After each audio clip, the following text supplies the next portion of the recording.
How's everybody doing in this bright and sunny afternoon? It's great out there, isn't it? Just what we need, a bit of sunshine to brighten up our days. Is if you're anything like me, you're starting to think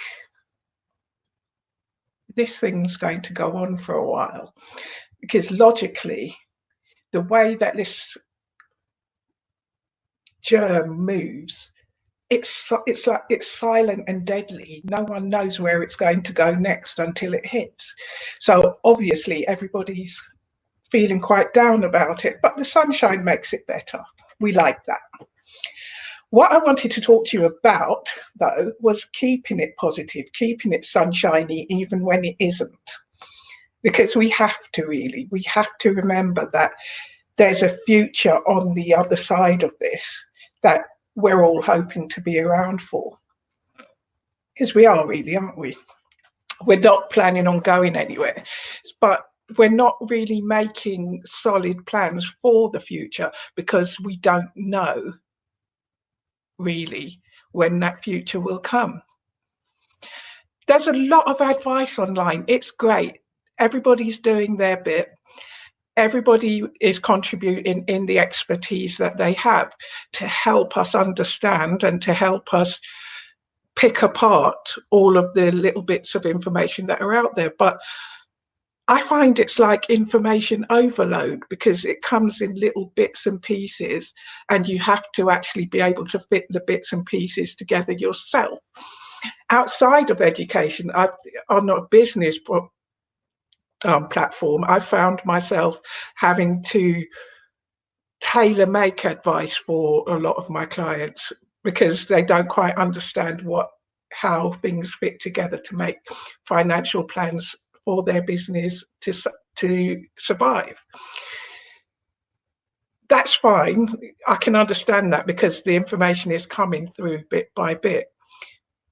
But from an educational point of view, I think maybe we need to think a little bit more carefully. There's too many people who are potentially treating this as an extended summer holiday, not understanding that the schools could go back before the summer holidays. We just don't know. And on that basis, we need to plan. I would say plan that they, on the basis that they will go back before the summer holidays rather than they won't. Because the summer holiday, even if they go back for a couple of weeks, it's still something, isn't it? My son's quite distraught because he's realised that he may miss out on the end of year 4 and go back into year 5, and no amount of reassurance is getting through to him. So on the basis of that, I'm trying to make sure that his experience of home education is as close to reality as possible. Even letting him tell me what happens on each day at school and trying to make it happen here for him. So my advice to you, and this isn't advice that I want you to take blanket wise.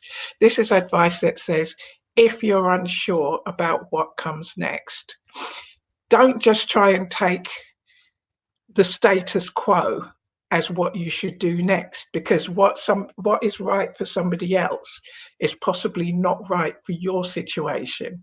And at the moment, there's a lot of people who are looking online for what everybody's doing and trying to do the same thing and wondering if everybody's not doing it, if it is the right thing to do. What I would say to you is work out your situation, map it out. What is it that your goals are? What do you see in the future that you need to plan for? And this may include educational plans for your kids or for yourself. It may include financial plans.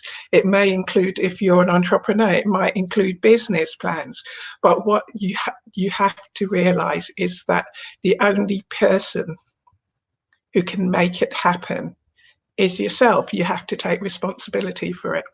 And the only way that's going to happen is by, yes, enjoying the sunshine, but also taking time out in each day to think about what needs to happen for your next step to happen. One objective a day can go a long, long way. And we need to feed that into our kids so that we're not saying, oh, it's a long holiday, it's not going to hurt you if you don't do any work, or if you don't quite understand, or if you just write a story for me which actually doesn't lead anywhere and doesn't make sense. That's fine too, as long as you've written something. All of that will not help them.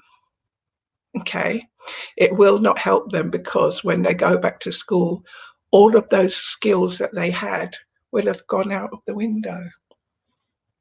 They won't understand, and they'll have to relearn it. And there's nothing like having to relearn something that is major frustration. It's like it gets in the way of what you're really capable of. If they're capable of some type of skill, some creative skill that they have, you want to make way that they can make place in their life to create that skill for themselves.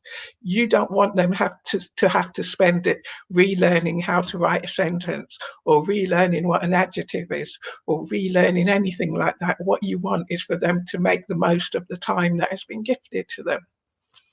So if you have any queries about what I've said today, and you may well do, please contact me, jgeducate.com, for a free, no obligation discussion about how I can help you to get yourself organized. Remember, it's free. There's no obligations. It's just, I want you to believe there is a future to plan for. There's a future out there. Even though we can't see the wood from the trees right now, one thing the virus can't take from us is the fact that there will be a future. As long as we do as we're told, as long as we are following government guidelines, as long as we are staying inside and keeping each other safe and protecting the NHS, as long as we're doing all of those things, there is a future to plan for. And while that future exists, you owe it to yourself, you owe it to your family, you owe it to your community to make plans for it. You owe it to your children to help them plan in their childlike way for it, so that they're ready when it all comes to an end. So in the meantime, contact me, let's make plans, jgeducate.com. Have a good day.